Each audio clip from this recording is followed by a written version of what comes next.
Bom dia, tudo bem? Vamos fazer a nossa agenda de reforma íntima do dia 8 de abril de 2025. Reflexão e vivência em torno do Evangelho.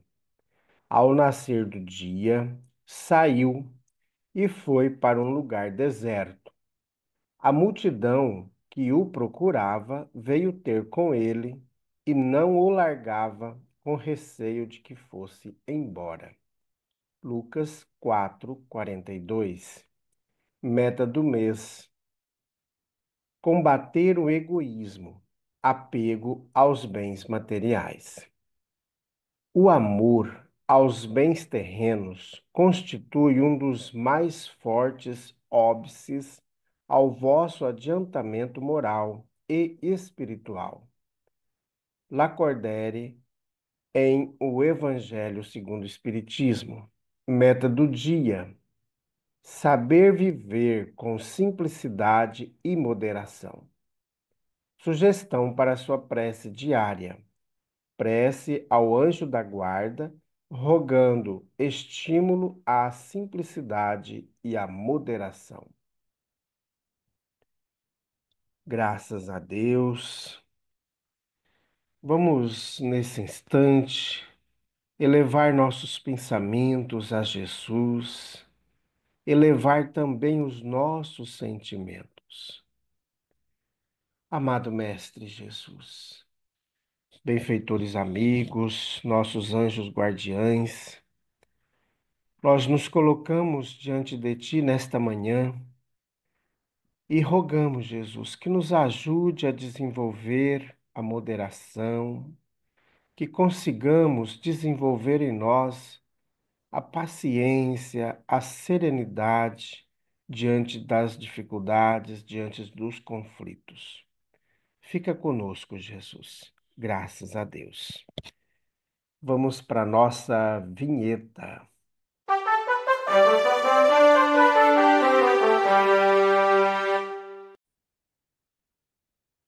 Meus amigos, hoje, terça-feira, é dia de nossa reunião pública em nossa casa espírita, a partir das 8 horas da noite. A Casa Espírita Amigos da Paz está sediada em Alta Floresta, Mato Grosso, no bairro Jardim Primavera, no final da Avenida Brasil. Mais esclarecimentos, entre em contato conosco pelo WhatsApp 66 984 66 7110. Meus amigos, nós iniciamos o estudo da obra Ceareiros de Volta, uma obra trazida a nós por Valdo Vieira e por diversos espíritos. Então, hoje nós vamos ler a mensagem trazida pelo espírito Albano do Couto, Os Fantasmas da Mente. Revendo arquivos e arquivos espirituais, assinalamos quedas lamentáveis daquelas almas chamadas pelo Senhor em todos os tempos. Há compromissos na seara do aperfeiçoamento humano e, especialmente neste último século, as que foram convocadas para servir à doutrina espírita. Justo assim, venhamos a destacar que, dentre todas as provas humanas em que sucumbem, os tarefeiros mais promissores, três existem mais graves e mais frequentes: o abuso da autoridade, o envilecimento do sexo e a paixão do dinheiro. Vejamos alguns exemplos.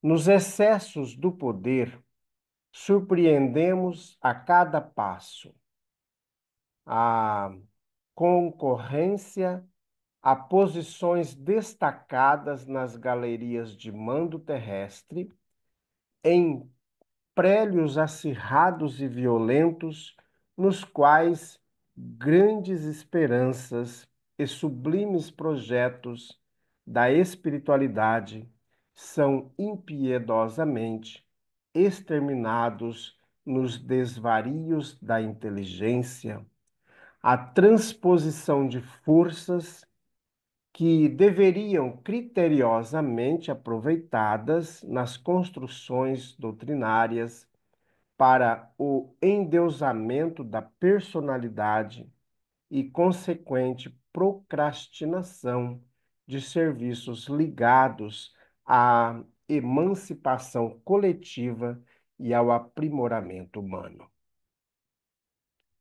Nos desregramentos afetivos são comuns a fuga aos compromissos sentimentais assumidos com a destruição de uniões e lares organizados pela esfera superior, na condição de bases destinadas à reencarnação de elevados missionários dispostos a contribuir na redenção da terra, exalçando o futuro, a rendição das pessoas às teias da aventura emocional, em cujos fios viscosos pululam entidades vampirizantes interessadas na hipnose de condição inferior, sob a qual tombam numerosas almas sensíveis situadas no campo terrestre para feitos gloriosos da mediunidade. Nos delírios da usura repontam calamidades das mais encontradiças.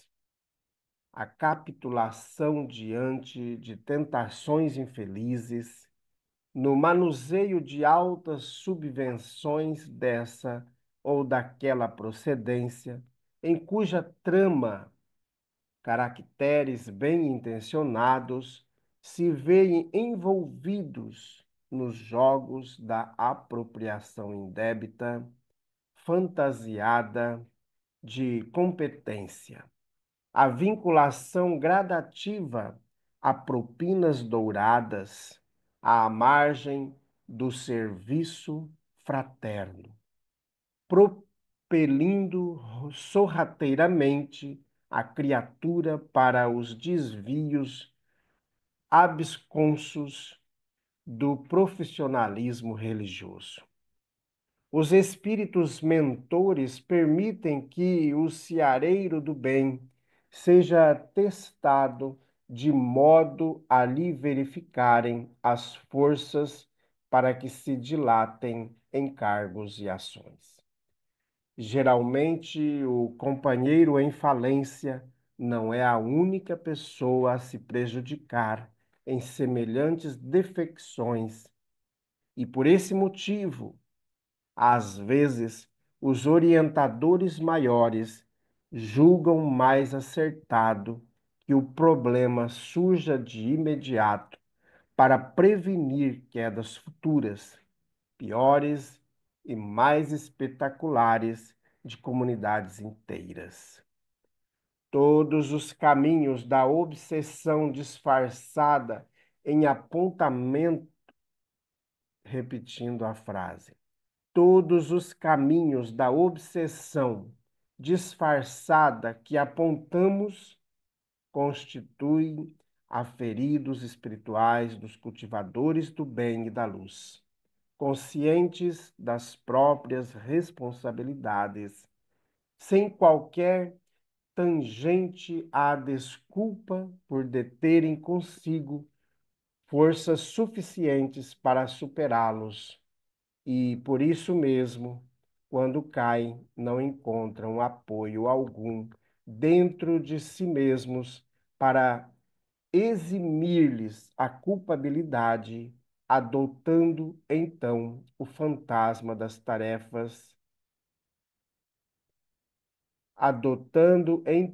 o afastamento das tarefas, a estagnação das próprias vidas e a perda da oportunidade evolutiva que a reencarnação lhes oferecia. Precatem-se, pois, nossos irmãos domiciliados na esfera física, porquanto no abuso da autoridade, no envilecimento do sexo e na paixão do dinheiro, se levantam a trilogia sinistra dos mais perigosos fantasmas da mente, a lançar muita gente boa e capaz nas sarjetas da sombra e nos despenhadeiros da inutilidade. Meus amigos, que puxão de orelha, né? Que esse nosso irmão Albano do Couto trouxe para nós. Os fantasmas da mente. E nós, muitas vezes, ficamos presos a esses três detalhes que são importantíssimos para a nossa queda. Muitos livros de Chico Xavier relatam diversos irmãos que faliram na tarefa, porque se ligaram a, aos sentimentos deliberado do sexo, à questão do dinheiro e à questão do poder. Então, essas três vertentes podem nos levar à derrota. Então, é importante nós repensarmos a nossa tarefa e buscar compreender os motivos por quais a gente está se deteriorando. Isso é uma reflexão que o Albano do Couto, esse espírito, traz para nós dos últimos séculos, né? Do último século aí, de diversas desencarnações de espíritos que vieram para trabalhar na seara espírita e se deixaram falir.